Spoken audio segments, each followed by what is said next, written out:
সুপ্রিয় চাকরি প্রত্যাশী বন্ধুরা, আপনাদের সবাইকে স্বাগতম জানাচ্ছি। সরকারি প্রাথমিক বিদ্যালয়ের সহকারী শিক্ষক নিয়োগ পদের 10,219 পদে অলরেডি সার্কুলার হয়ে গেছে। আজকেই 5 নভেম্বর 2025 তারিখে এটা আগামীকাল পত্রিকায় প্রকাশিত হবে। সে সম্পর্কে আজকে বিস্তারিত আলোচনা করব।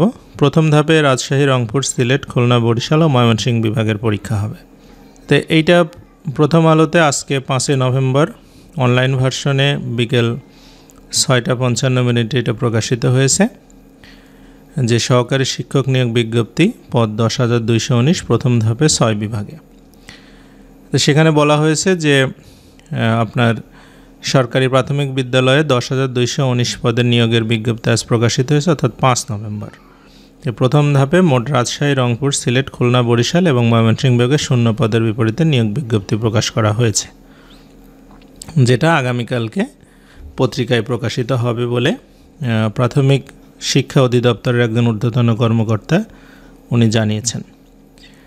তো যাই হোক, বিজ্ঞপ্তি যদি প্রকাশিত হয়ে গিয়েছে অলরেডি, কালকে আপনারা সবাই পেয়ে যাবেন আশা করি।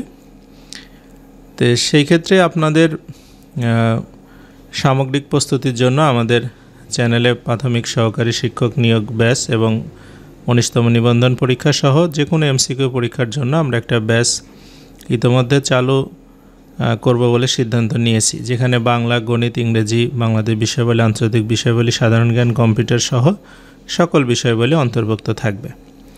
তো এই কোর্সের বিস্তারিত বিষয়ে হচ্ছে যে টোটাল মোট ক্লাস হবে 40টা, পরীক্ষা হবে 10টা। শনি, সোম, বুধবার রাত 8:30 থেকে 10:30 পর্যন্ত ক্লাস হবে। জুম অ্যাপসে ক্লাস অনুষ্ঠিত হবে, সকল ক্লাস রেকর্ড থাকবে। কোর্স ম্যাটেরিয়াল হিসাবে পিডিএফ এবং লেকচার শিট প্রদান করা হবে এবং আমাদের একটা বই থাকবে, সেটা আপনারা চাইলে নিতে পারবেন। তো টোটাল কোর্স ফি হবে হচ্ছে 1,000 টাকা। তো এই বাংলা, ইংরেজি, গণিত, সাধারণ জ্ঞান এবং কম্পিউটার সহ সকল বিষয়ে কোর্সে আলোচনা থাকবে। আপনি যদি কোর্সে অংশগ্রহণ করতে চান এবং সঠিকভাবে প্রস্তুতি নিতে চান অল্প সময়ের জন্য এবং খুব ভালোভাবে পরীক্ষায় অংশগ্রহণ করতে চান, তাহলে আপনার নাম লিখে 01735778503 এই নম্বরে হোয়াটসঅ্যাপে আমাদেরকে জানাতে পারেন। যাক, আপনাদের উত্তরের প্রত্যাশায় সবাইকে অসংখ্য ধন্যবাদ জানিয়ে আজকে শেষ করছি। আবারও সবাইকে ধন্যবাদ।